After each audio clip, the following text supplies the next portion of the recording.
Well, 3 hours is a bit much, but Yeah. I will say caveat here is it depends on the dick.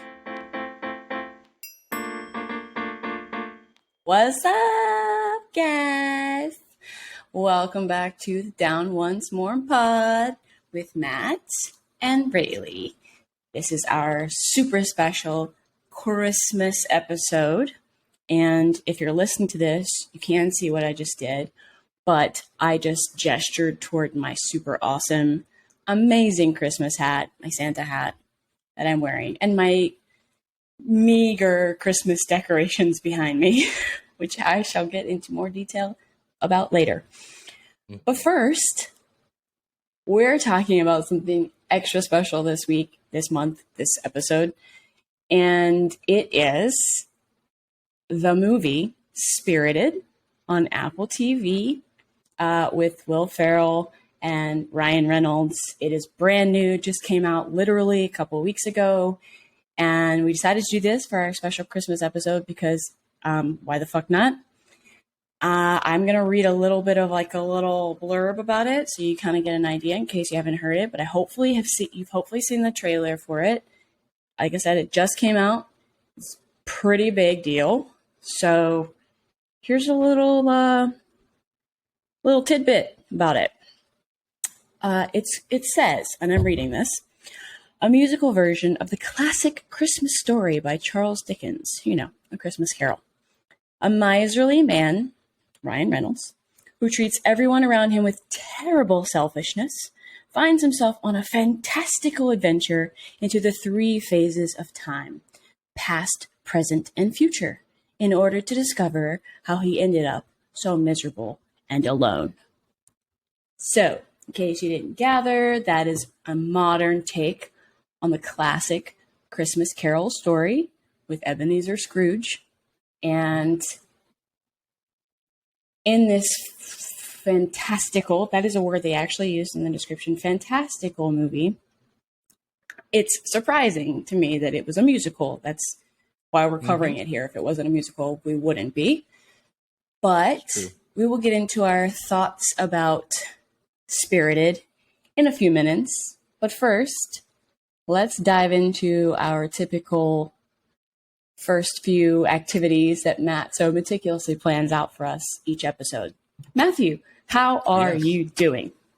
I'm doing good. I spent about 10 seconds looking for my Santa hat and couldn't find it. So I just turned the lights in here to red. So I am either a prostitute or trying to celebrate Christmas. So you do have a very Amsterdam red light district, but it's more of a fuchsia glow rather than a red light. So it's kind of, it feels a little like you're in the depths of hell, but like a really nice hell.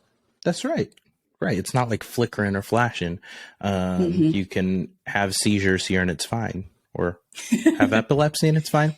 I also tried hell, but with medical attention available.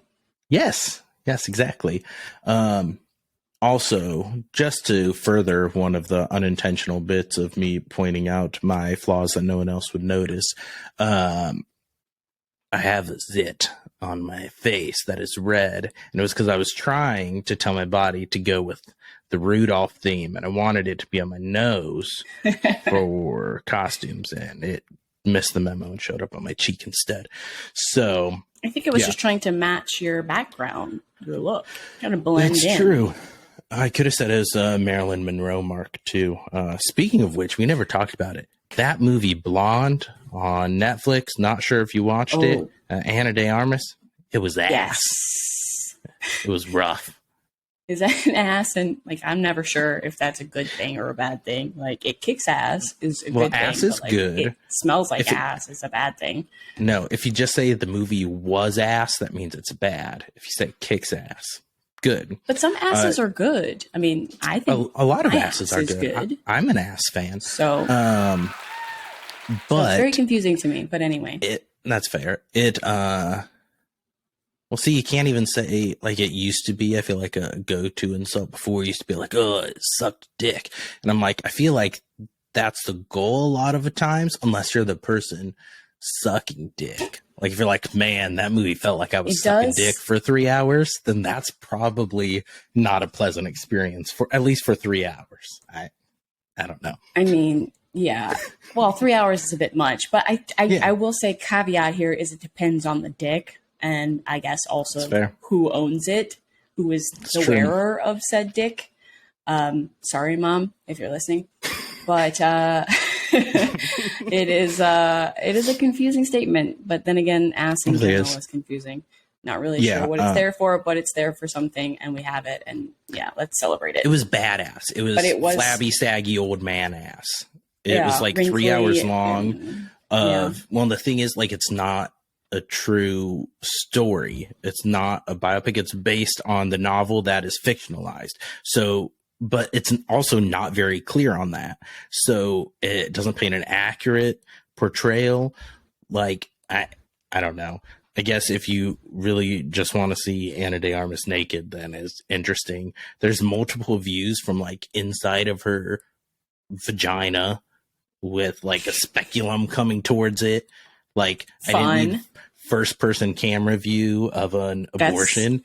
Like that wasn't something I needed. A very exciting moment for every human who's ever existed. There's talking fetus in it. Like it felt, I don't know. Like it felt like this director, like he thought he was more clever than he was a lot during it. And then also it felt like, no, I know it's not the case. I'm like, this, like her having phone conversations with her fetus, I feel like I'm watching a bad pro-life commercial in an NC-17 movie about Marilyn Monroe. But it was a bit forced. Yeah, it was a tad. Yeah. Don't recommend that. I don't remember how he got on that bunny trail. Thankfully, I know we're it was not talking about that film today. This episode. That's not happening. That's true. But anyway. What shall we do first, Matthew? Shall we do vocal warm-ups first, or shall we do our special pick 3? Let's just do vocal warm-ups first, and then brief spoiler alert for later in the show. Our pick 3 is going to be on just 3 Christmas things, either love or hate. So we'll do that right before we talk about the movie, so we can start getting in the Christmas mindset going right into it. So we'll get the non-Christmas holiday stuff knocked out now, and then carry on down. So let's hit it. You're going first on the vocal warm-ups. Okay, I was going to give you a choice. Undecided already. So you didn't give me a choice. I chose for myself. Perfect. Before we do that, I'm going to give you 60 seconds on the clock.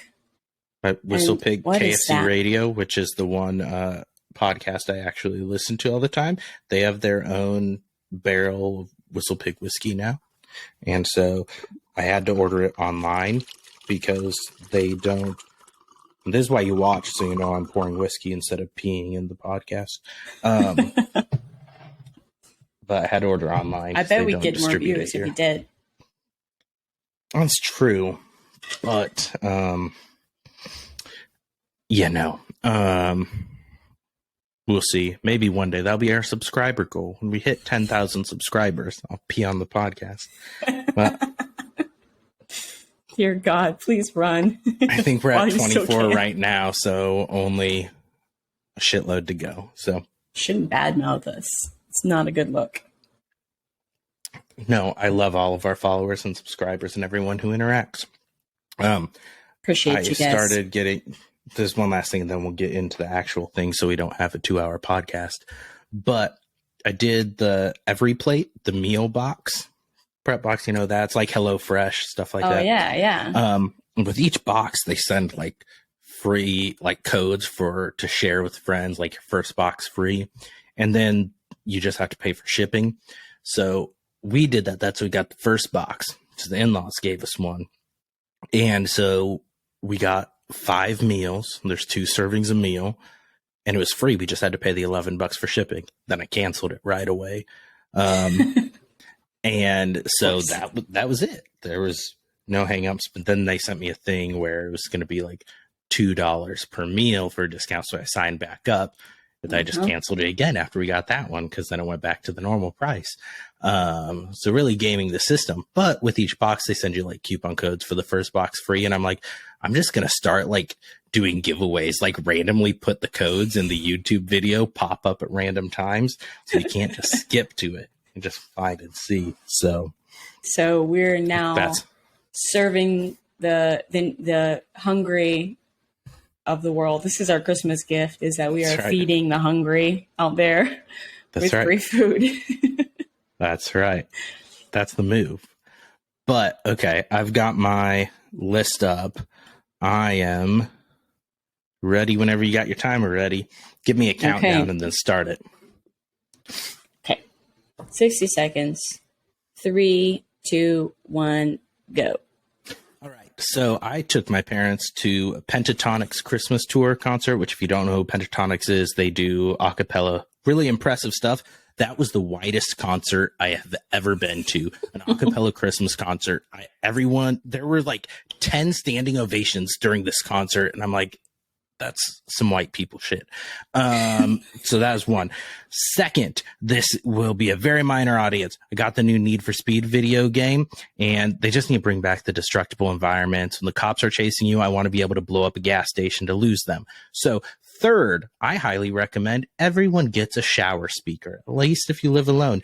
Then you can start each day showering, cleansing yourself, and putting on a private concert. And you can blare the music, so you don't even have to hear yourself sing if you don't like it that much. And you can just sing into like speaker. That's my go-to. I pump myself up to Popular Monster by falling in reverse every day. It rocks. And that's it. Under a minute. Boom. I was efficient today. That was very good. You were at like 59.5 seconds. Nope. Yep. Yes. Yeah. Right. Correct. Wow. Well, I agree with the shower speaker thing. Toad's a fan of it. Probably to the detriment of anyone who lives near me or lives with me. But do I care? No. Definitely agree with that. Also, whitest concert ever. I can believe that. Dude, I can definitely believe the standing ovations every 10 minutes. I feel that vibe through it. So I will say, like, it was very impressive because, I mean, it's not one of those concerts where you're standing up the whole time. Like, most of the time you're sitting down.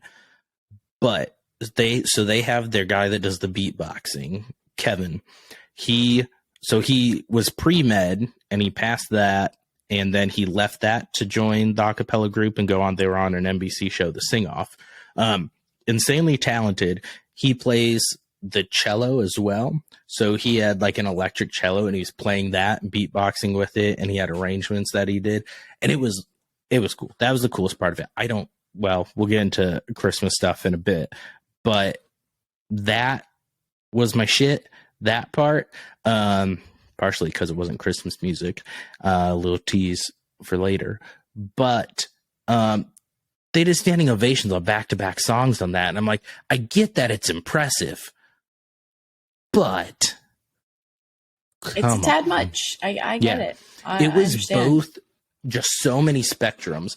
It is the most children I've ever seen at a concert I've been to. Maybe it's because I usually go to like rock or punk rock concerts that there's a lot more swearing, a lot more adult material and content than this. It's all families dressed up in their Christmas outfits, and then a whole lot of lots of olds. It's funny that I don't know that I would have framed Pentatonics as being old music, but I guess it's kind of like one of those generationally spanning music types, music genres. It spans the generations. I can see olds and I can see youngs and I can see somewhere in the middles, and I can see somewhere in the middles being like, yeah, this is aight, but it ain't really like. Well, I think the other thing is the Christmas music is what hammered it home. Like if they did more like what they did on the Sing Off, they did like, it was a lot covers. Like they did like a Britney Spears mashup one and like shit like that. So it was a lot more like pop music and stuff like that. But I feel like olds love Christmas music. We'll get into Christmas music soon. Yeah. Okay. Let me get all right. I think it is my turn. Yes. What am I? Oh yeah. Okay, I told you my notes. Okay, give me a countdown. 3, 2, 1, I recently discovered Ted Lasso on Apple TV. I know I'm behind the times on this, but it is so good. It's ridiculously good. This redneck dude from Kansas ends up in England, and I felt like super connected to him because that's how I felt when I was in England. I was trying to figure out what bangers were and all that stuff. So I totally connected with it. I think it's a great show. Definitely recommend. Also, twofer on that one. This is my second one. When I watch shows like that have a really strong accent, they're in England and they've got this like, I don't know, Cockney Roughneck accent. I watch it and I binge it, and then I can't stop thinking and talking with that accent. It's really obnoxious. So then I go around the house and I'm saying like, "Hey, he's a fucking twat, isn't he?" And that's not even how I speak, but that's how I started speaking when I was watching that. Third thing, what happened to Gen Y? This is just a comment to me, but like millennials get a lot of attention and Gen Zs get a lot of attention. But like there was a generation in there that called a Gen Y, and they just like fucking disappeared. So all my Gen Y people, can you please shout out and tell me where are you and what did you do with your life? That's Fair. pretty good. Yeah. So are you caught up with Ted Lasso?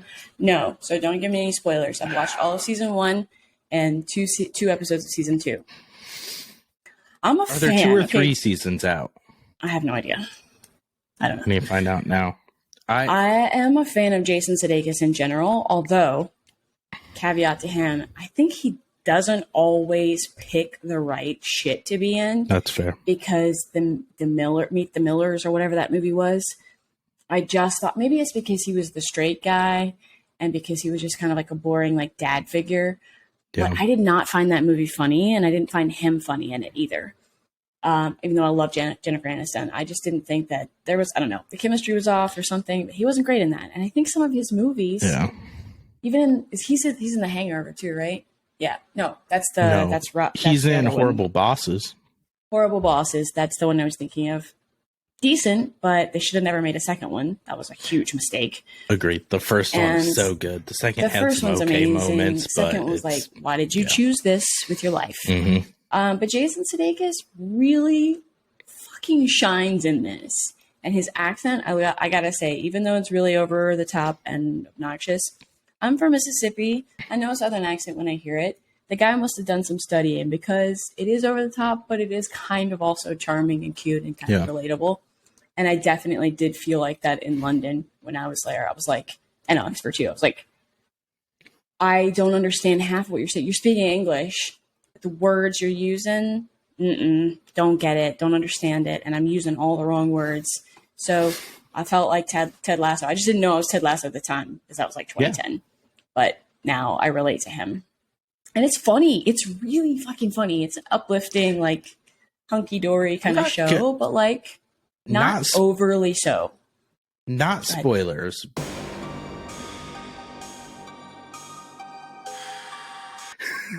So I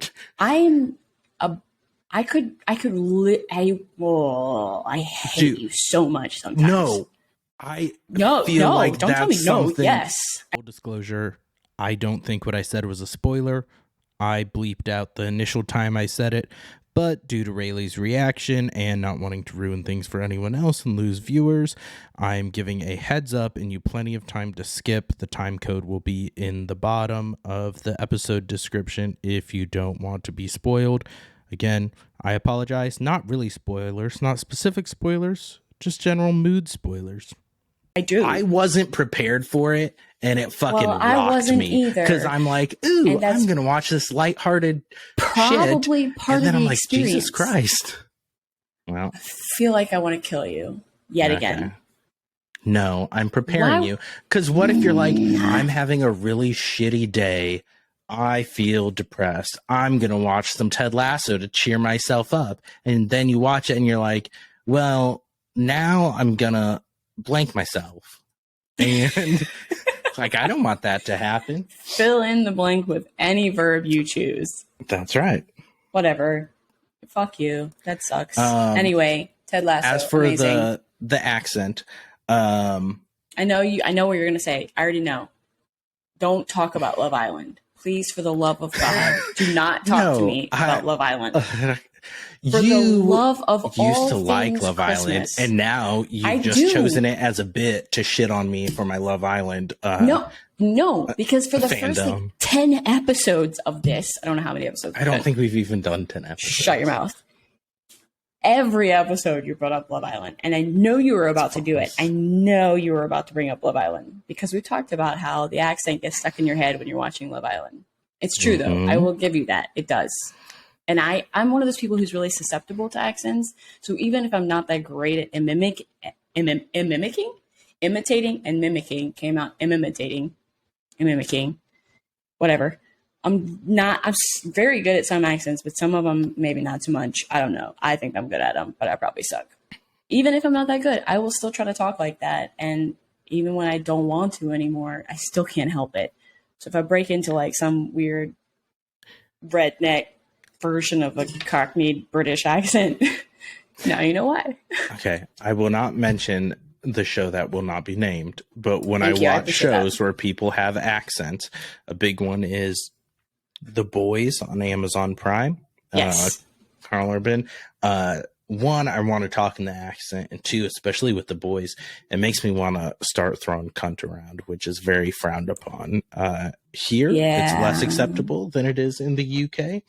And so I have to watch myself. Like, I don't do it. I would never do it in an offensive way, like call a woman that word. It's just for the it's the just getting of the word because thrown it's so around. Funny how they just guys can be cunts, but more often women can't. I might add. Absolutely. I just want on record, I would never call a woman that word. See, I'm not even going to put them in the same sentence because good, because I would edit out that clip and use it against you. But yeah, I know that.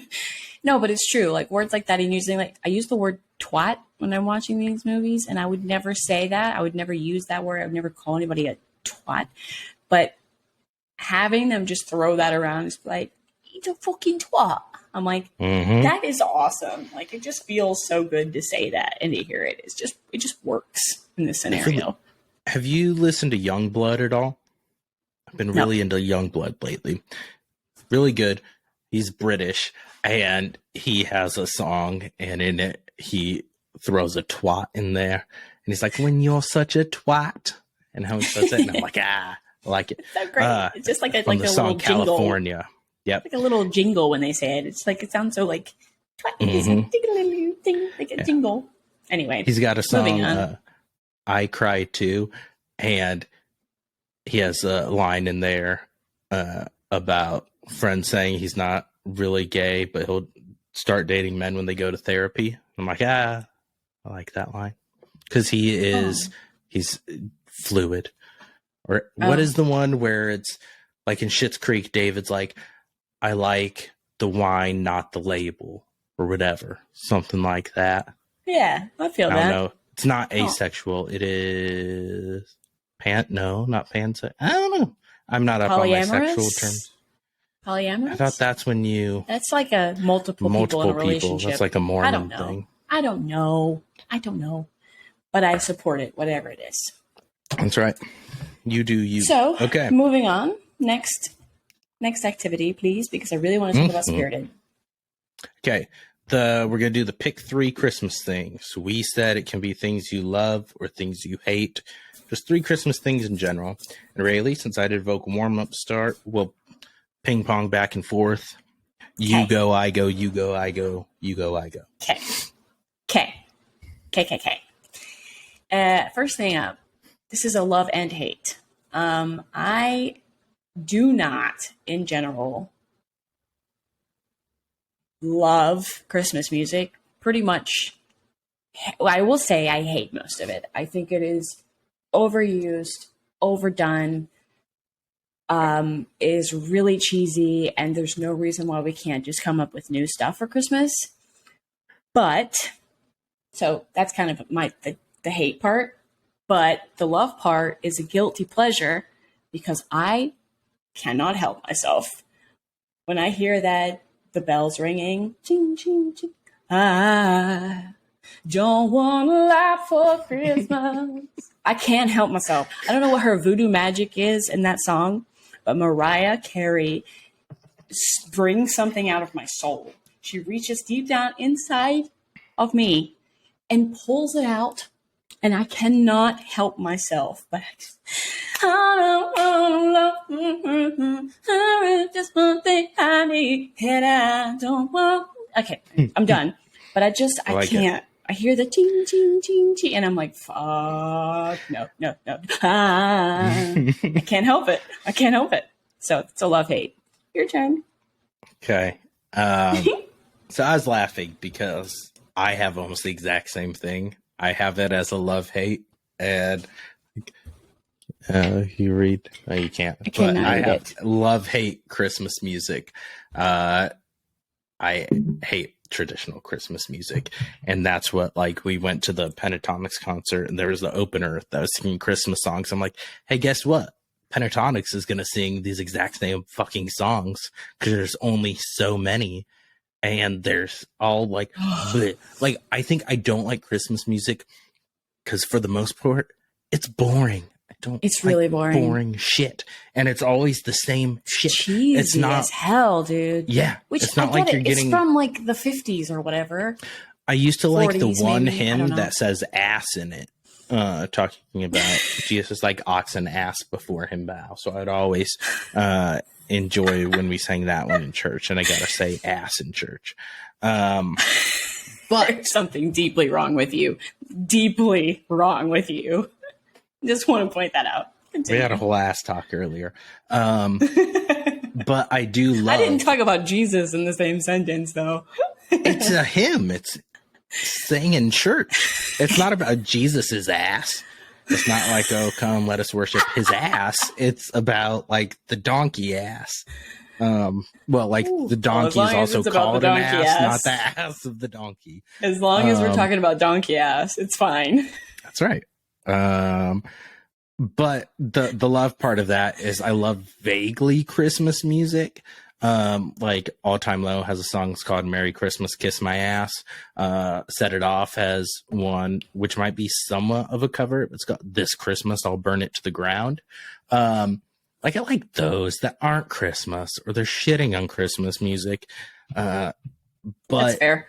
Apparently it doesn't count as Christmas music because my wife says she wants to listen to Christmas music while we put up decorations. I put that on, I get a lecture. But I'm like, it's technically Christmas music, has Christmas in the title. And she's like, but it says kiss my ass in it. I'm like, yeah, that's what makes it fun. That's what makes me able to tolerate it. So many asses. So many all the asses. Okay. Okay, your my turn for your second one. Okay. I love Jim Carrey's adaptation / version of The Grinch. I always liked the animated one when I was a kid, but like, and I've always liked Jim Carrey, but I could watch that I can only watch during the Christmas season, and it's not like I'm going to pick it up in like May and be like, hey, this movie during Christmas season, I could watch it 10 times. That's probably the max, 10 times without getting sick of it. I just think he's phenomenal in that movie. And I think it's a great story. I think it's a great version of it. He does good. Now, on the opposite side of that, didn't like his Christmas Carol version. Not a fan of that. It's animated, so that might be part of why I didn't like it.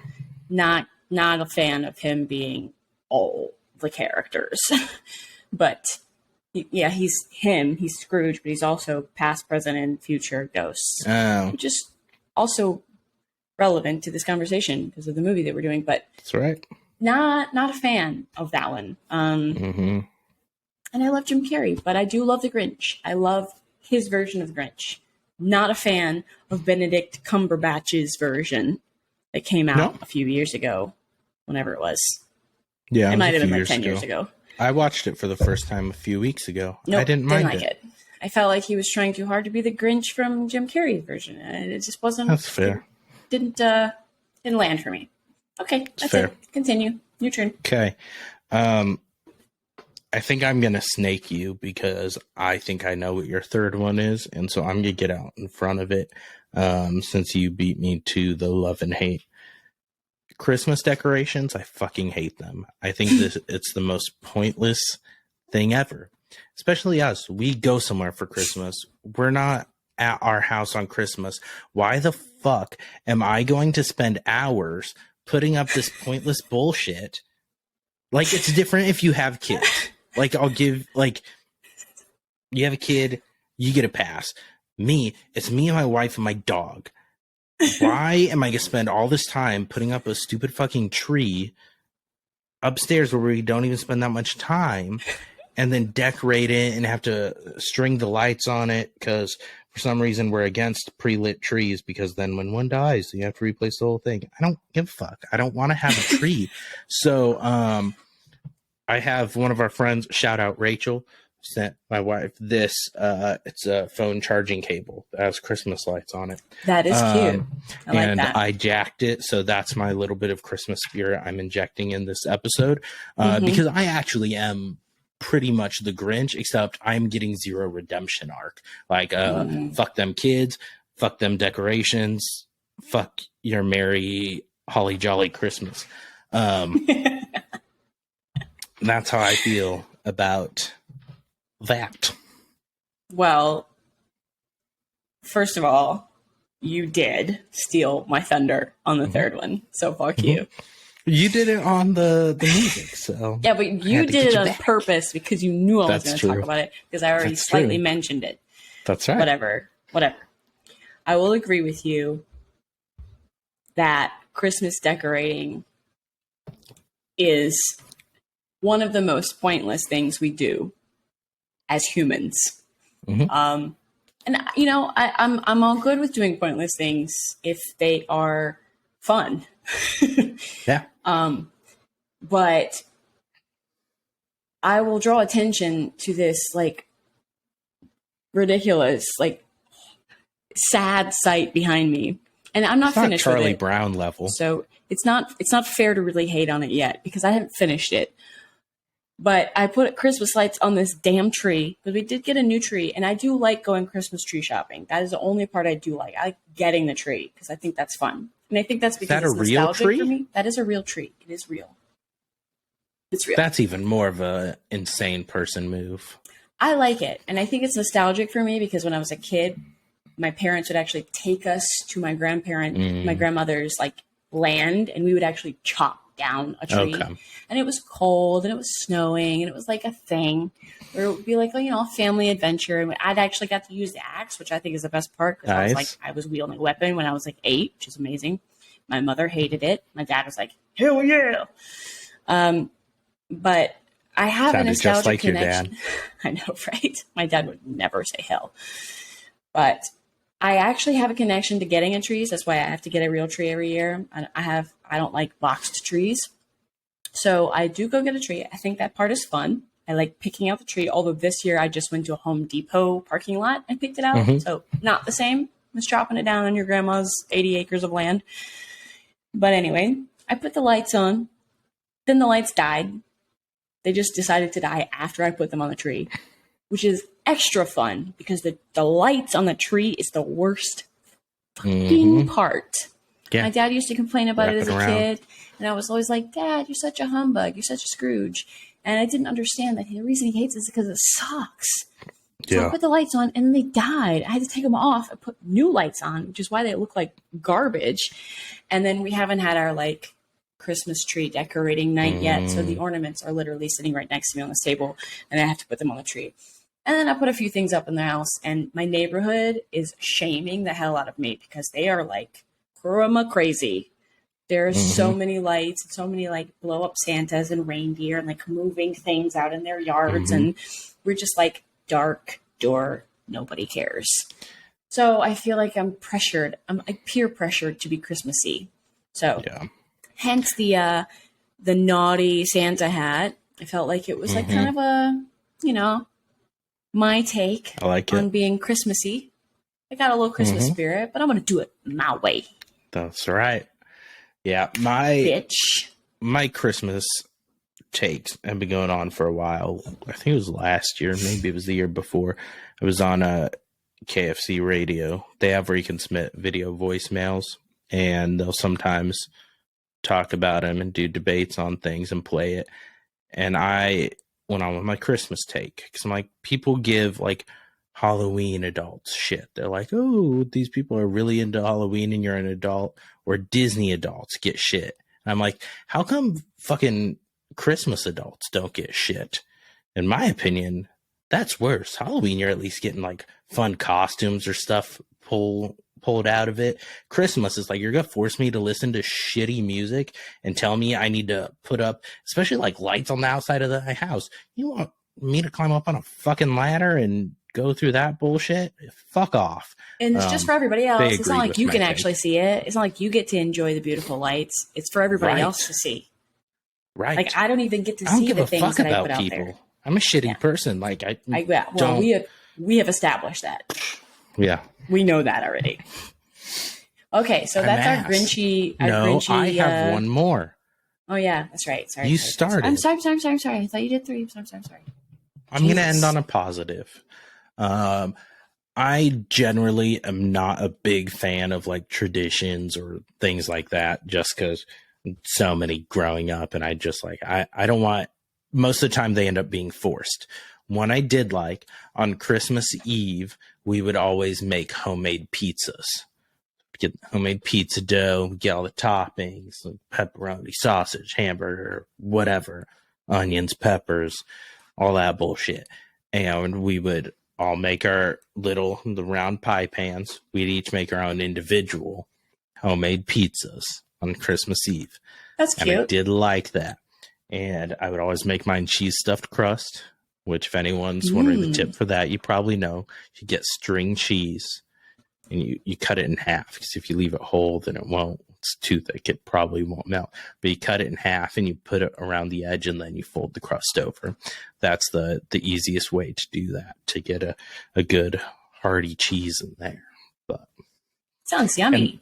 The reason I knew that is tradition. Because at one time I went to Pizza Hut and ordered stuffed crust pizza, and they said they couldn't do that because they were out of string cheese. It hadn't been delivered. They let you in on the secret. Mm-hmm. They slipped up. And I said, I'll go over to Walmart and buy you some. I want my cheese stuffed crust pizza. Okay, now I'm done with that. Okay. So we're going to get into Spirited. About Spirited. So I have a new thing that I probably should just talk to you about it off air, but we're doing everything live on the podcast. And it's topless reviews. No, I'm just kidding. It is that I think when we nice try. No, this goes on YouTube. I don't want to have to try to censor things constantly. But it is that when we talk about the movie, I think we should give our brief thoughts with no spoilers first, and then dive into it. Just overall thoughts, especially where this just came out. Then it's like, hey, these were our thoughts. If it's worth a watch, yada, yada. And then we'll dive into the nitty gritty. So then, and I'll put the time codes in and shit like that. So if anyone hasn't watched Spirited yet and doesn't want to be spoiled right away, here are our initial thoughts and then go in. What do you think about that? Sure. It's going to be very difficult for me, because when I see something that I want to talk about, it's very hard for me not to talk about the specifics, why I like it or don't like it. But I'll try. We'll give it a shot. Just do like a college try.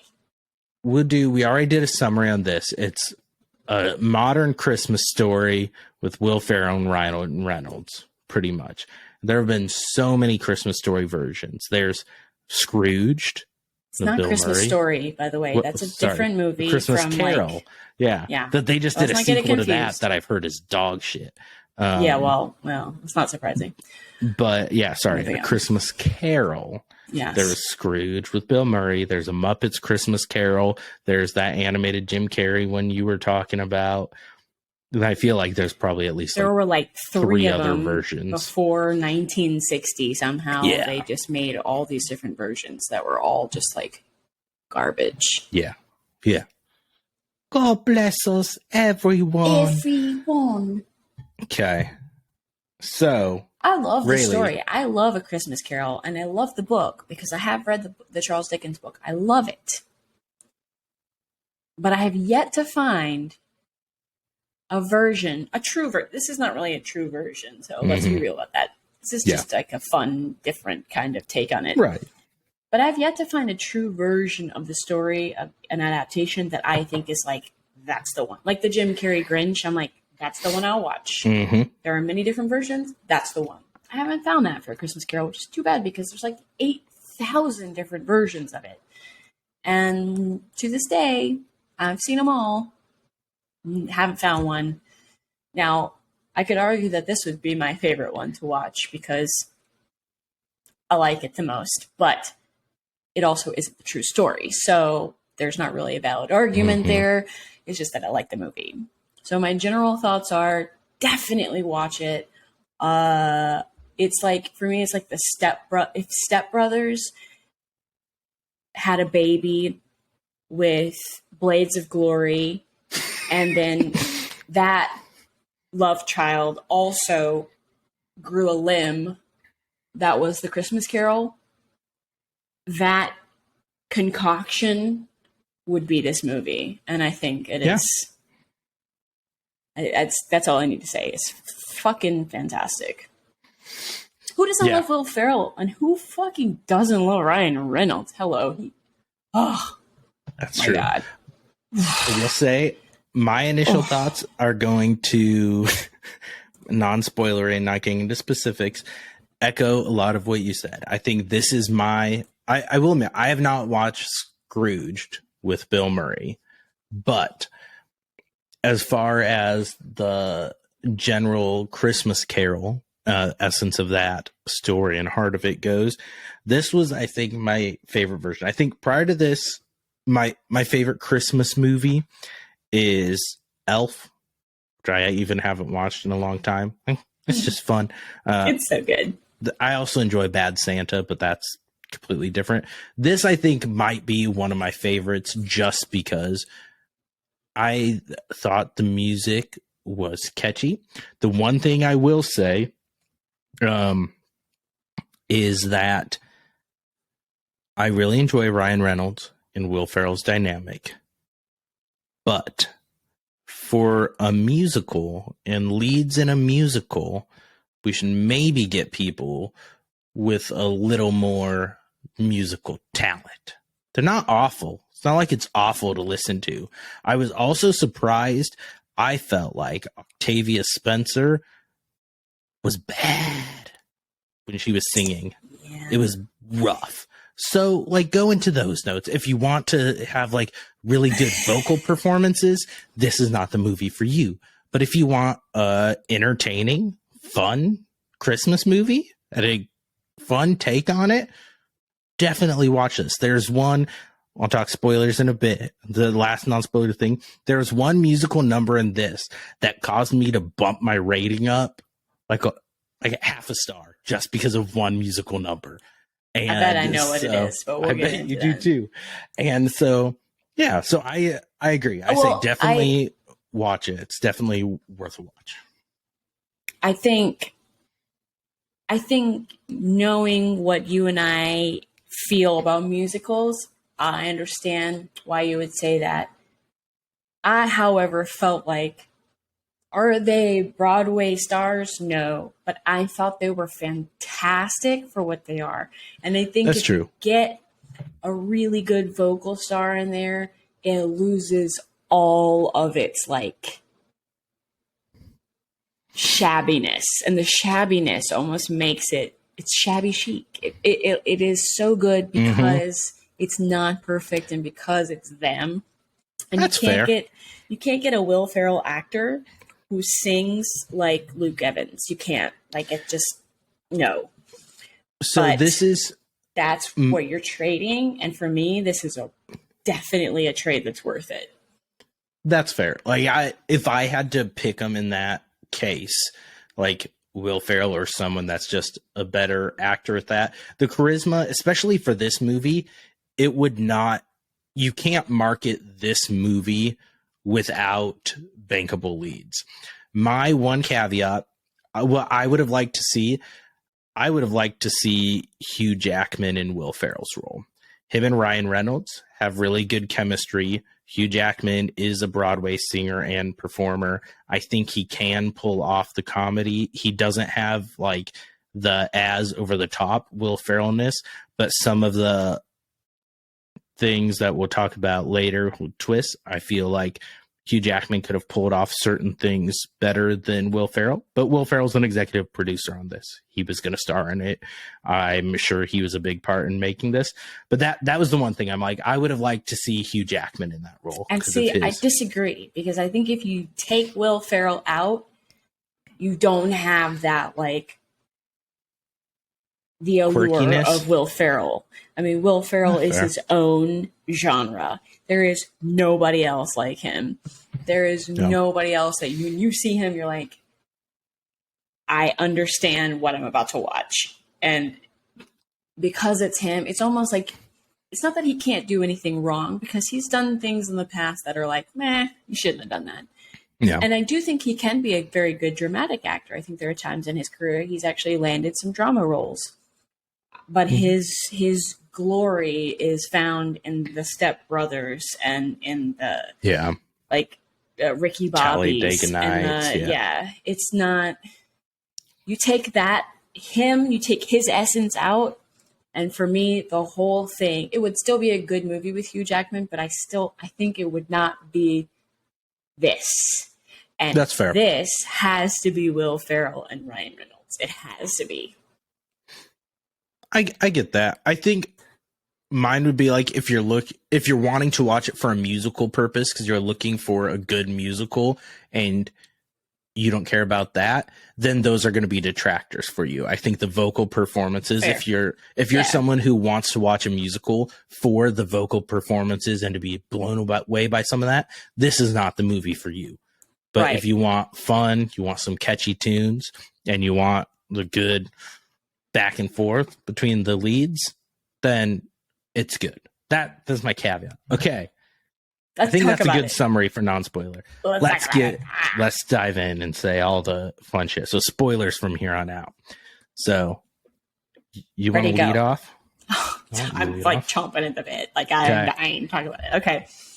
So I have always been a fan of Will Ferrell in like I said already, pretty much everything he's done. I was on board with, and so I knew what it was going to be. And then I also know Ryan Reynolds separately in his career has been good in different ways, and I expected good chemistry. I did not expect the twists and turns in this movie. I didn't expect for the more of the straight man, not so much straight man, but more of the straight man to be Will Ferrell, and more of the like surprising character to be Ryan Reynolds. Okay. Can we just talk about Ryan Reynolds' first entrance into the movie? Like, okay, let me back up. I'm getting too excited. So the premise is, right, we open up and Will Ferrell is Ghost of Christmas Present. We know this because he is saving people, just like the story of Scrooge. He's going into people's lives. He has a whole production of like hundreds of employees who are all ghosts and all dead. And they are working behind the scenes to create every Christmas. They pick one person that they're going to save. And they're going to go through the whole spiel of Christmas past, present, and future. And their goal is to like get that person to change by the end of the night. And the next Christmas, they start all over again. And they have to find somebody new. And they work all year on that one person.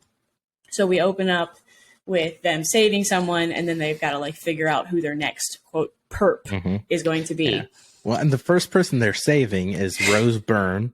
Yeah. And she is literally a Karen. Like her name is Karen. That's Karen. What her whole personality is. And I do love that they like address all the trolling and all the people on the comments. That's kind of like an ongoing thing of like people being Karens. That even though they don't say that, but that's like kind of the gist is like they're trying to save all. They're looking for the people who are modern day Scrooges. People who sit behind their laptops and talk shit about people and ruin people's lives. Yep. And Will Ferrell zeroes in through certain events. He zeroes in on Ryan Reynolds, whose name is Clint Briggs. And he is this like executive of a PR firm, I guess. And his whole thing is that he does what you see in all the schmoozy,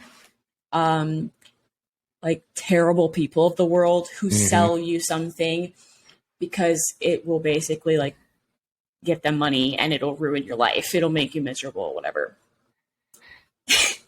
His entrance into the movie is the song I would have listened to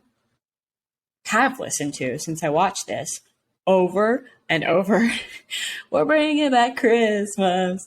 He's giving a talk on, he's trying to convince this crowd of how funny they sell real trees. This is a tree farm that he's talking to, people who run the tree farm. And they're like, why would we hire this multi-million-dollar contract from this schmoozy Hollywood dude that we don't trust? And he's obviously untrustworthy. And he comes in and sells them this pitch of like, anybody who buys an artificial tree hates Jesus. They hate Santa. They hate Mariah Carey, all of whom we've pretty much talked about tonight. And if you buy a real Christmas tree, it's because you truly believe in Santa and Jesus and Mariah Carey, and you're not an evil person. They establish how they feel about Jesus's ass. They didn't, and I think they really missed an opportunity there. They did. They really missed an opportunity to talk about Jesus's ass. Sorry, Mom. If your mom's listening to this, we have other problems already. Oh, man. She's probably already disowned me at this point if she listens to this. Fair. But yeah, I think, I mean, that's just the first instance for me that was like, that was a moment when I was like, oh, this is going to be fucking good. Like his number stole it for me. And from then on, I felt like the music was always good, but there was never a song, there was never a number for me that didn't like bringing back Christmas. For me, that was it. I was sold at that point. Just like all those people in that conference when he was trying to sell them on why people who buy artificial trees hate Jesus. Yeah. He's a good salesman. I like, so if you haven't watched it, it's everything that's going on behind the scenes. Like Rayleigh said, it's there. They focus on one person that they try to save each year. And it's like a whole control center with all these people working on doing research on the person that they're basically going to try to Scrooge, give them the Scrooge treatment, have them visited by everyone and try to redeem them and save them. And part of the control center felt very Tim Allen, the Santa Claus to me. Like with that operation they have going on. That's true. I lost it the part where they bring in new recruits, they're new people to the afterlife, and then all of a sudden they start singing a song, and one of them's just like, why are they singing? It's like, oh, because this is a musical. Like, what is like this? The afterlife. And the one person's just like, yay, I knew it. And the other guy's like, oh, man. Really? Oh, man. I thought that was good. And one thing so that then when the opening credits started rolling, I saw that Pasek and Paul were our executive producers on this, which if you don't know who they were the ones who did the music for The Greatest Showman, and they wrote Dear Evan Hansen, did the music for that. They wrote a lot of the music in season 2 of Smash, which is when it gets more kind of modern with Jeremy Jordan in it too. And so they are very talented songwriters and know how to write catchy music. So when I saw that made me even more excited for the rest of the movie because I like most of their work and I have faith that they know what they were doing. Yeah, they did not disappoint either because the music is great. It's not sparsely placed throughout the movie, but it is not heavy-handed in the sense that you don't get a musical number every 10 minutes.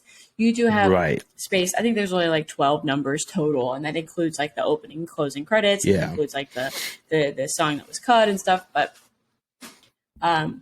there's so many references to, I think it's mostly Jacob Marley, who is the owner or CEO of this like afterlife production company.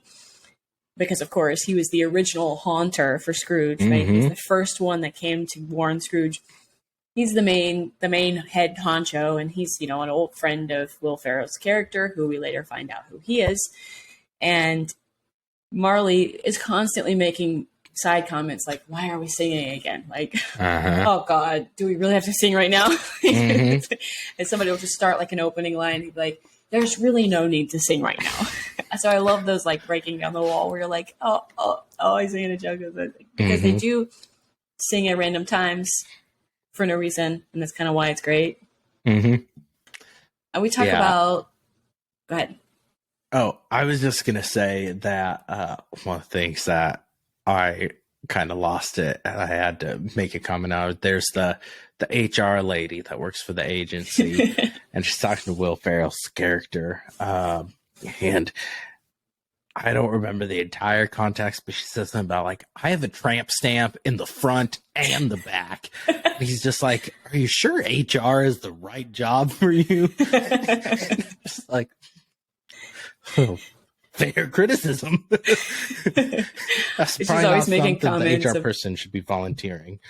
She's constantly making comments about how she wishes she could just go back to like being a wild and crazy girl, like partying back on Earth when she was alive. She was like, no, I was really crazy, like really crazy. I have a tramp stamp in the front and the back. Well, and also there's a part right at the beginning, Will Ferrell's character, there's a hall of, I forget what it's called. I don't think it's called the Hall of Souls, but there's like statues of all these souls that they've redeemed, the people that they've saved. And Dolly Parton was one of the statues. Did you catch that? Yes. Yeah. I think Jimi Hendrix was one too. I think I saw that. Maybe I made that. Maybe I made that up. We'll go with yes, he was. The other thing the HR lady says that she did when she was alive was that she stole a cruise ship. She was like, my friends and I stole a cruise ship. I think I missed that part. That's good. I love it. It was so good. I love that. Also, they make a lot of like random, they intermix like a lot of like modern, I don't know, I guess they're like little windows into modern life and how they're like talking about trolls and talking about how like online people are assholes and like bringing in Karen and but when Will Ferrell first lays eyes on Ryan Reynolds' character doing the spiel to the people at the Christmas thing, he's like, wow, he's really like a terrible person. But he feeds some lady a candy cane in the middle of his like song, in the middle of his musical number, and she bites it like that. They're literally eating out of his hands. He just says, at one point he says, because Ryan Reynolds is such a bad guy, but it's such a like a convincing number that he just looks like a, he says he's the perfect combination of Mussolini and Seacrest. Yeah. It's so true. So we talked Will Ferrell's The Ghost of Christmas Present. Yes. Sunita Mani, I don't know if I'm pronouncing her name right. She was the Ghost of Christmas Past, and she was one of my favorite characters in this movie. And then Tracy Morgan voiced the Ghost of Christmas Yet to Come. When she has a very like recognizable voice. So like as soon as like he's one of the first ones with speaking lines, I'm like, oh, that's Tracy Morgan. Which is no way you're not gonna know that's Tracy Morgan. Coming out of But it was another dude in the suit. Right. Which you find Which out at the end during the Tracy credits like showed them both next to each other. Yeah. Right. So this guy has this like, you know, basketball player height. He's like way up here. But you see like all the hand motions. And Yet to Come, the ghost, is obviously in like the traditional like big robe with his face hidden, the skeleton hand where he's just pointing and everything. And I just love that his role is like he's never allowed to speak to any of the perps that they're saving because he's like, why am I always pointing at shit? Why can't I say anything? I came up with some good lines. You've been Christmas Carol, bitch. Yeah. When he's trying to come up with a catchphrase and he's like, his catchphrase. But he's not allowed to speak. He's not allowed to speak to them, so he has to stay silent and just point at shit. But then behind the scenes, when he's back in this like their production area, he can talk, and so he's just Tracy Morgan's voice. Yeah, I enjoyed it. The other main character, well, somewhat main character, is Octavia Spencer's character as Ryan Reynolds' assistant, who is tormented over the morally questionable things that she has to do for Ryan Reynolds. And she can see Will Ferrell's character, and Will Ferrell's character has a crush on her. That is but nobody's supposed to be able to see these ghosts except the person that they're saving, obviously. Yep. So when she spots Will Ferrell, it's kind of like, what happened? Mm-hmm. How can she see him? Because she's supposed to be saving Ryan Reynolds. Mm-hmm. And then they kind of like have a little love connection. Octavia Spencer and Will Ferrell have like a little romance. In the beginning and middle of the movie. It's an odd coupling for me. It's an odd coupling. Yeah. I think maybe because they didn't, maybe it was because there was a lack of chemistry between the two actors. But it didn't ever, it felt, I don't know. I didn't feel it. I don't know. I like Octavia Spencer most of the time. Yeah. I didn't love her in this. She's talented as hell. I didn't love her in this. I felt like this was not great casting or a great role for her. I felt like she was not a very strong, and I could be wrong. For some reason, I'm thinking she did stuff on Broadway for like The Color Purple or something like that. I'm not positive. Maybe I'll fact check when I edit. But I just felt like in this, she just sounded very low energy. The mix seemed kind of off. Like you said, she didn't really have, I didn't feel like she had great chemistry with Will Ferrell's character, and like their love story was one of the main driving points. Like that wasn't the main plot, but that was definitely a close second for the secondary plot, their whole relationship and everything like that. And until the end, I'm like, why is this plot line even in this fucking movie? Like, I feel like this should have been cut.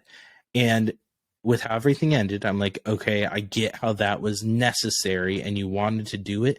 But I feel like there was a disconnect. And that was my least favorite part of the movie by far. Which is too bad, because I think the subplot of having him fall in love with a woman on Earth so that he can come back to his Earth life and have the family that he always wanted is a great twist to why he's no longer going to do the job he's doing. I think you have to, like, it was written well. I think it was written, the plot line was written well. Maybe it was just her. I don't know. It just didn't feel right for me with the two of them. Yeah. But so the whole deal is Christmas Present is he's past his retirement age and he should be retiring any day. They've been trying to convince him to retire, and he doesn't want to let go. He wants to continue doing this Ghost of Christmas Present position that he's been doing, this job he's been doing. And we've come to find out it's because Christmas Present is actually the actual Ebenezer Scrooge. He was the original save. He was the original perp that Jacob Marley saved first.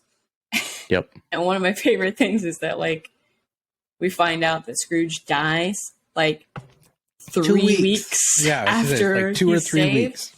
So Ryan Reynolds' point is, like, how do you know that you wouldn't have gone back to being bad? You literally only had to be good for 3 weeks, and then you got stuck in this job where you had to make people good. And Will Ferrell's inner turmoil continues throughout the movie. Like, maybe he's right. Maybe I really was an quote unquote unredeemable person. And I just didn't have the chance to show how bad I really am. Because if I'd had the chance, I probably would have been unredeemable all along. Right. And that's when you get the amazing and wonderful duet of Good Afternoon, which just lands the movie. So that's another thing we didn't mention. Part of the reason Will Ferrell is drawn to and wants to target Ryan Reynolds is because Ryan Reynolds is labeled an unredeemable, that they can't change and turn. And he, Scrooge, was the only unredeemable that had been redeemed before. And so that's why he's so drawn to and wants to make things work with Ryan Reynolds. Making a point of the unredeemable can be redeemed, damn it, because if he can, that means that I am also redeemed. Right. And so in order to make his afternoon. point, in order to make his point, that he goes to Christmas present, then reveals to Ryan Reynolds that I was Ebenezer Scrooge. Let me show you how I was. And he takes him back to the 18 whatevers to see him as Scrooge and see how awful he was. And the scene that he shows is this poor little kid is coming to Scrooge's office. Please, sir, can I have some food? I'm really poor. I need food. And Scrooge says to him, good afternoon. And everyone in the street is like, oh my God, how can you say that to a child? And of course, Ryan Reynolds says, like, what is the big deal? Why is everybody freaking out because he said that? He's like, oh no, that was really bad back then. Yeah. To say good afternoon to somebody, that's like kind of saying like, fuck you. Yeah. And so they have a whole number. Good afternoon. Good afternoon. It is great. Ryan Reynolds doing an awful British accent and singing best. with it. And everything going on with that was so fucking good. Like, top notch. Judi Dench has a cameo that she shows up during the song.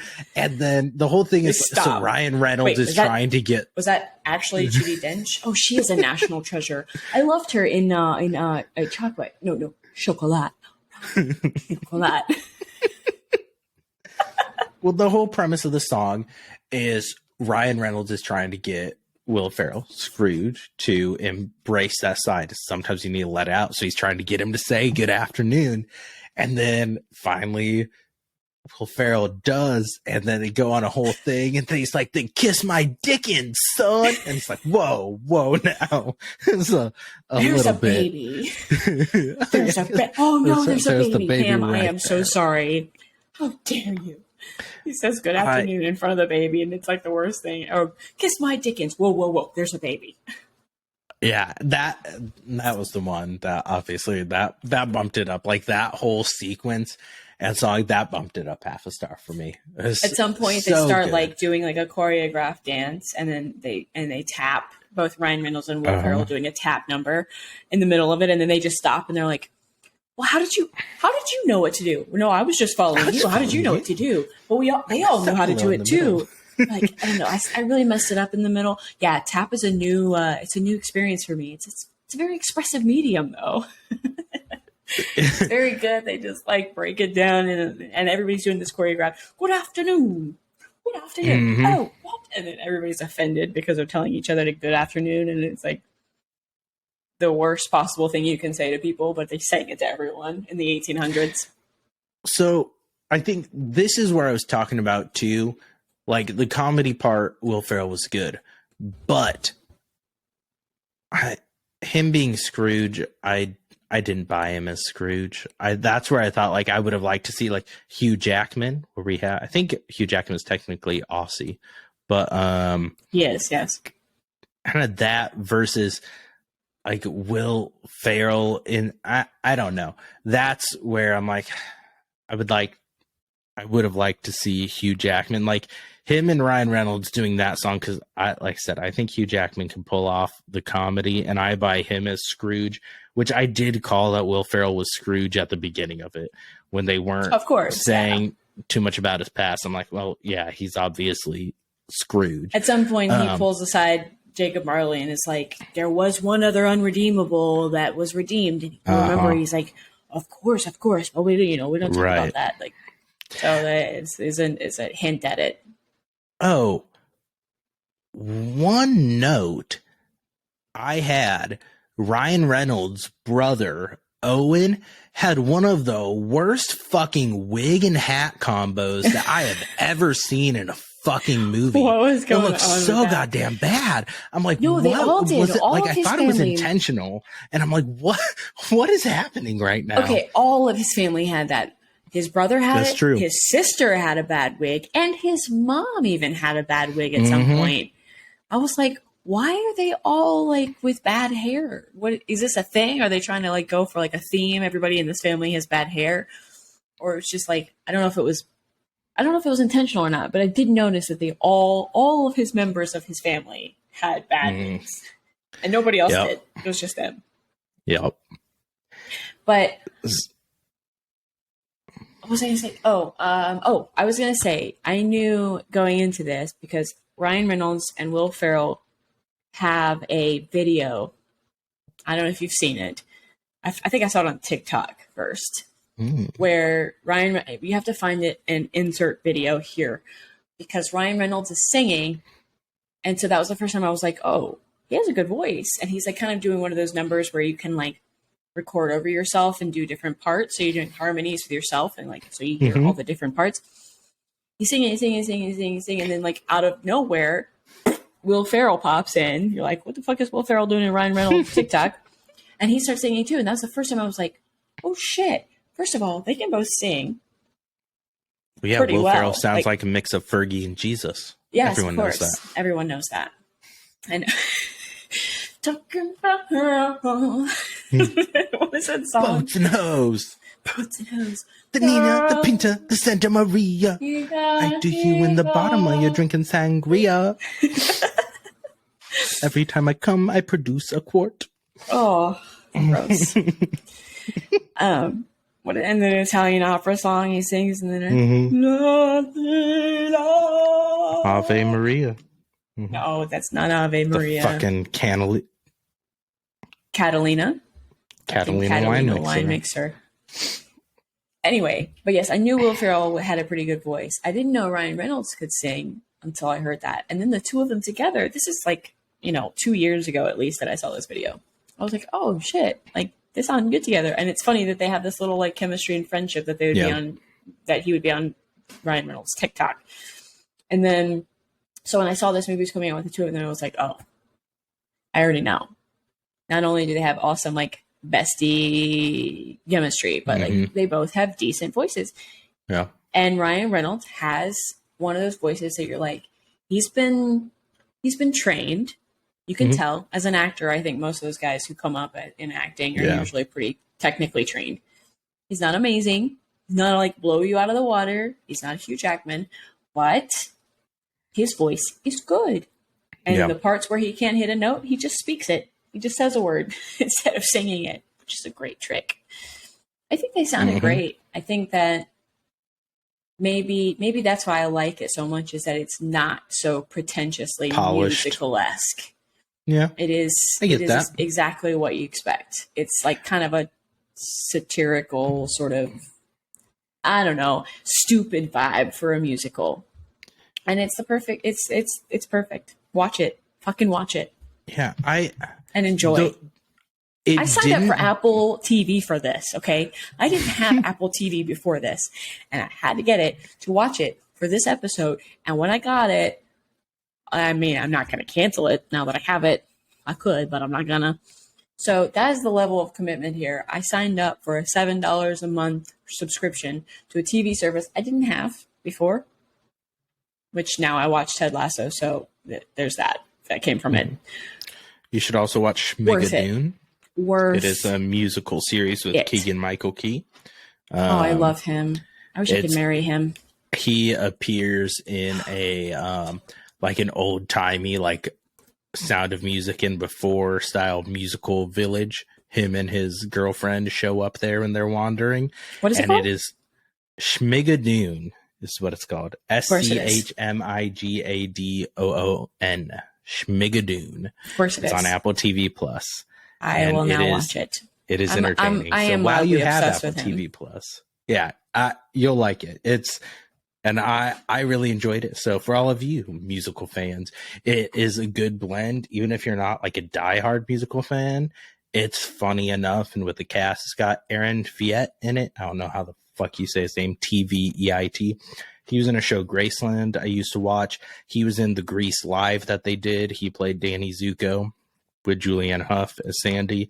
And then he also was in the Moulin Rouge on Broadway, the Broadway version of that. He was the Ewan McGregor's character. But yeah, he's in it and some other people, and it's entertaining. Cool. I recommend that.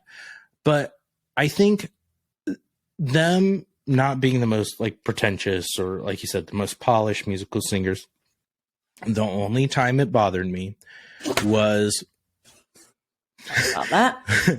Will Ferrell has a big number called Unredeemable. And that is normally a song that will be like it gets me. It had everything going for it. It had the emotional beats. It had the lyrics and stuff that draws me to it. But it being it even Will had the Ferrell, visual effects with the whole right. cast, with like lights coming down and doing a whole choreographed it was very thing. Ambience. It was moving. It was one that would usually be a bring tears to my eyes type thing. It being Will Ferrell took me out of it. It didn't hit that one song where it's more serious, somber, that sort of thing. That was the only song that it really bothered me at. Like where I'm like, I mean, there were times when I was like, it would have hit more. He wasn't perfect there. Like it was kind of like that wasn't great. But I still go back to like if you had other actors do it, that song would be great, but the movie wouldn't be what it is. Yeah, that's fair. It's one of those trade-offs that you get. Like it can't be perfect. I had a few more thoughts to wrap it up. No. Some time we've been going. It does get really dark for a minute when he's looking at things and it's about the fucking 8th grader committing suicide. I know, wasn't right? expecting that out of left and field. His Christ, sister, dark. His sister dying of cancer and asking him to take her daughter when she dies, and him basically saying he just no. Bounces. Yeah. I mean, that's pretty heavy. Yeah. Like there is some heavy shit in this movie. I also, at the end, it kind of brought me around to it. But initially, I was disappointed about Ryan Reynolds having the full turnaround. I thought, like, when Will Ferrell's talking to him, he's like, that's it, you've been saved. And he's like, dude, like, I feel bad about it. I'm going to do an occasional good thing or two now, but I'm going to go back to the same, like where I'm not going to do what's best for me. Who I am. It doesn't completely change me. And I was hoping that that's how they were going to end it. I'm like, yeah, that's more realistic what things are going to be. Like seeing a couple things, you're not going to cause someone to have like the cliche, oh, I'm going to turn my life around, everything like that. Yeah, it's I'm never going to do a bad thing ever again. Right. It's like, I'm going to be a little more aware about things, but ultimately, like at my core, I'm still just kind of a selfish, shitty person. And that's what I'm going to be. Yeah. It was like, I think how he phrased it was like, I'm going to be able to justify it basically from here on out. Like the actions that I do, they may be shitty actions, but I'm justifying it in my head, and that's not going to change. And I kind of would have liked to see them do that instead of doing the, oh, you actually were redeemed, and then the whole number. But then they got me back with it with him. We're in spoilers, but he saves Will Ferrell because Will Ferrell is now human. He retired from being present. So he saves could be with Octavia Spencer. So he could be with Octavia Spencer. Ryan Reynolds saves him from being hit by a bus.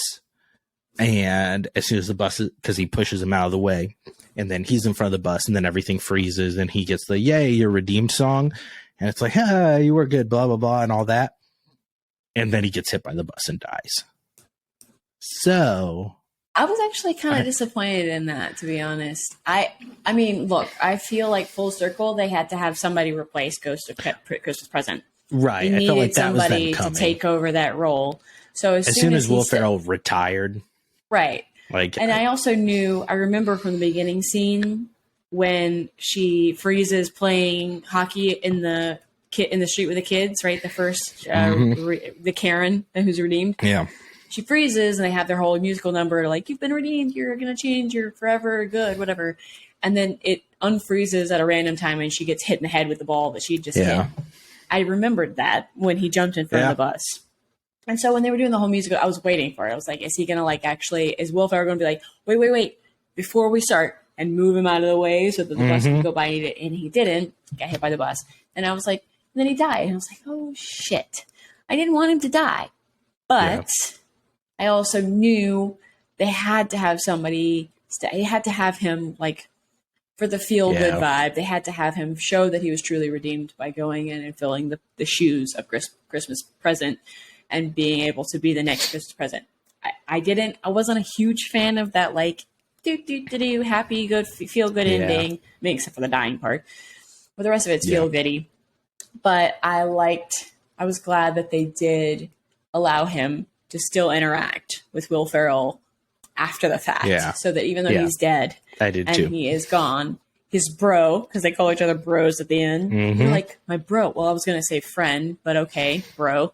So they're bros at the end, that he doesn't lose, in that moment, he's got his only friend on earth besides his new girlfriend. Yeah. And that his only friend on earth dies. I'm glad that he didn't have to lose that, and he could still talk to his bro. And then he got his two kids with the R names. He was happy about that.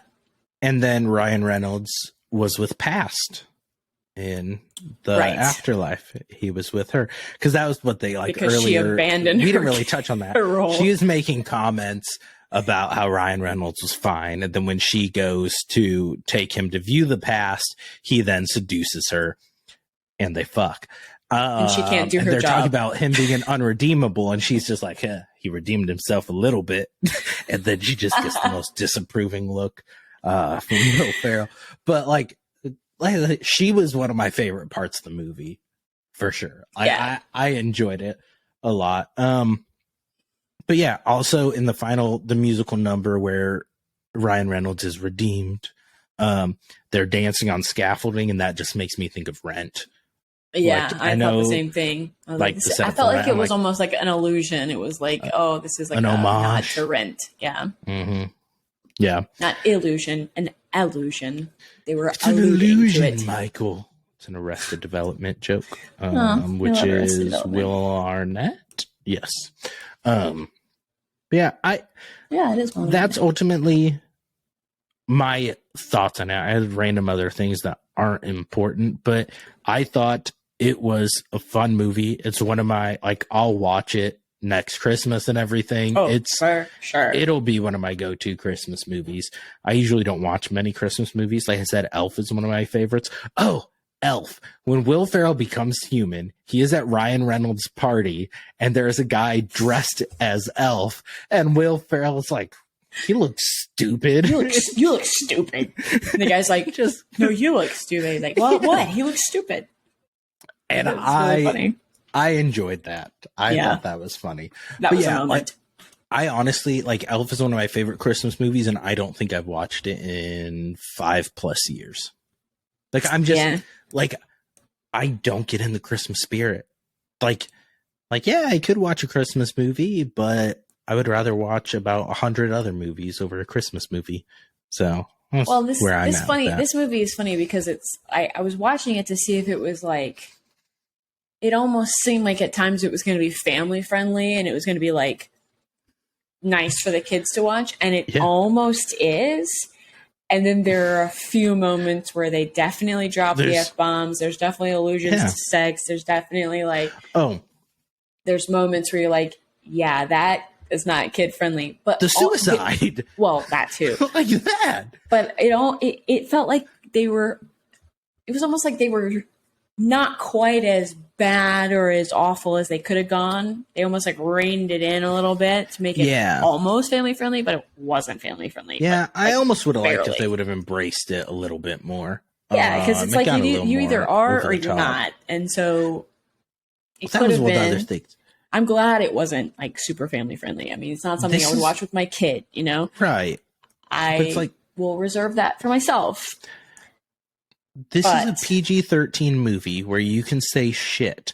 They had 2 instances of when someone was starting to say shit, it cut off and went to the next scene. And that's something you do in a PG movie where you can't say shit. But they did say fuck a couple of times. Yeah. At least once they said I think once. You can only say it once in PG-13, and this was PG-13. So I'm but you can say shit a shitload of times. So that's why I mean, when I was why have those 2 that you're censoring it? Right. It felt like they were trying to be family friendly at times. Decide. And then it was oh wait, no, you're not. Yeah. Are you or are you not? I don't know. Yeah. But anyway, I wouldn't recommend watching it with young children. No. I definitely recommend watching it, and I will keep it on my list of favorites for sure. Mm-hmm. And I think we've pretty much covered what you need to see and what you need to hear. Yeah. Yep. That does it for Spirited. I think our next one to ring in 2023, I think we should do Love Never Dies. We started out with Phantom of the Opera as our first one. I say we kick off 2023 with Love Never Dies. That's my vote. Rayleigh seems like she's on board. I will keep my opinions to the episode, but I will be thrilled to give you all of them in the next episode. Okay, so we will plan on that being our January episode. Love Never Dies. I'm not sure if it's available anywhere to stream for free. I know you can rent it on Vudu and other places where you can rent digital versions of movies. There's a filmed version of it. Prime. Might be, but it's a filmed stage version. It's not a movie. It's a live. The only Broadway version out there is the live Broadway film. But I think I got version. it on Amazon Prime for like $3.99 or something. Okay. We'll post availability like we did on this one. We posted on our Instagram page. Our Instagram is the one that we don't post a ton on there, but that's going to be one of my 2023 goals, is to get better and more consistent at posting. But that's where all the recent and most up-to-date info, tips on what's coming out next, little clips, teaser trailers and stuff for the new episodes is on our Instagram page. We have a Twitter. I do not post on there as much. We have a Facebook page. I do not post on there as much. I monitor everything and I share things there as needed. But the Instagram, check our stories on there. Stories on Instagram, especially if you have more than like 5 friends, get insane to try to keep up with. So check out our highlights on there, important stuff we save on there, or post to our page. So follow our Instagram for updates when things come out. Like, comment, subscribe on YouTube, subscribe on Apple Podcasts, Spotify. That way you get notified when the episode goes live. We'll try and post the first Monday of each month is right now our schedule when it comes out at midnight. So barring any issues, that's when you can look for a new episode from us. But turn those notifications on and then you don't even need to worry about it. Sometimes, like I did the last time, you'll get a drop like 4 hours early because I select the wrong publish window. So, yeah, that was a little fun thing last time. But that does it for this episode. Rayleigh, any last sign-off thoughts? We're bringing it Christmas. Merry Christmas, y'all. And for the holiday spirit. Fantastic holiday. And do some decorating, some pointless decorating. Try to enjoy it if you can. No. And thanks for tuning in. Check out Spirited. See y'all later. Yep. And don't forget to go down once more. Much more productive than decorating. Highly recommend that activity instead. Later. Okay. On that note, bye. Bye.